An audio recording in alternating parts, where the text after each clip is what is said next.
nationalist politics, the raft of initiatives unveiled by Modi since taking office, Make in India, Digital India and Skill India, to name a few, reflect the Prime Minister's conviction that technology and technical education can lend discipline to India's economy and society.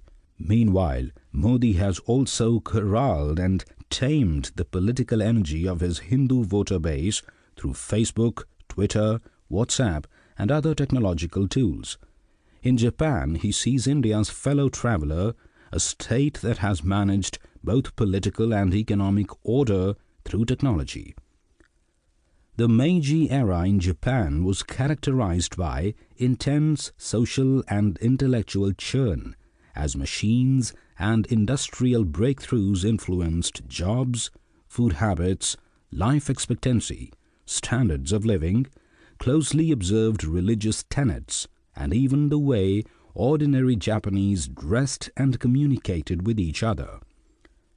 Behind the Meiji transformation was a school of thought propagated by leading philosophers like Fukuzawa Yukichi that the universe had a natural order, and innovation in science and technology revealed it to ordinary mortals.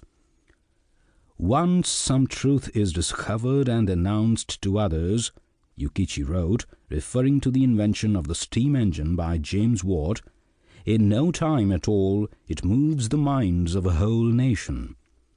But Japan had to be educated before it could progress industrially. The premium placed on instruction and the acquisition of knowledge led Japan to adopt a highly formal system of education that continues to the present day. In the 20th century, schools like Taimei gave birth to a bureaucracy that encouraged economic planning, mercantilism, rapid industrialization, protection and cartelization of big businesses against foreign competition and technical education. The results of this policy were evident. For most of the 20th century, Japan, a small country of 130 million people, contributed nearly 10% of the world's industrial output. Everything that the world needed was, apparently, made in Japan. The political scientist Chalmers Johnson called it the Japanese miracle. If Modi has aggressively pursued a program of Make in India, he is inspired in no small measure by a Japan that perfected it.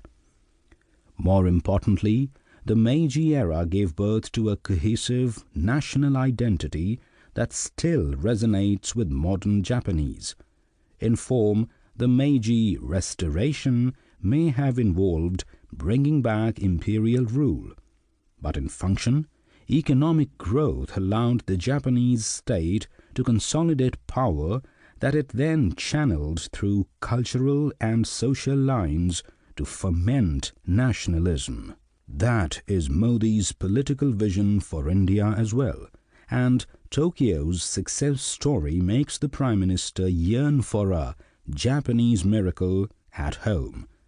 But well before Modi set his sights on Japan, and even before India's independence, a small group of patriots in India had already marked its technological advancement as a model for their own nationalist agenda.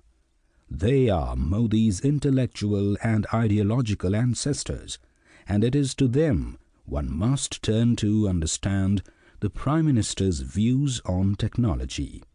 The most prominent among this group of nationalists, which comprised freedom fighters and technocrats, was the scholar and politician Pandit Madan Mohan Malviya. Like many Meiji philosophers, Malviya too believed the universe was wrought from an intelligent design. The faculties of our mind that allow the sciences to be discovered and inventions to be made suggests a purposiveness working everywhere in this universe, he wrote. Unlike many Meiji-era thinkers, however, he ascribed this higher purpose to divinity. It is Malviya's belief in the unique confluence of faith and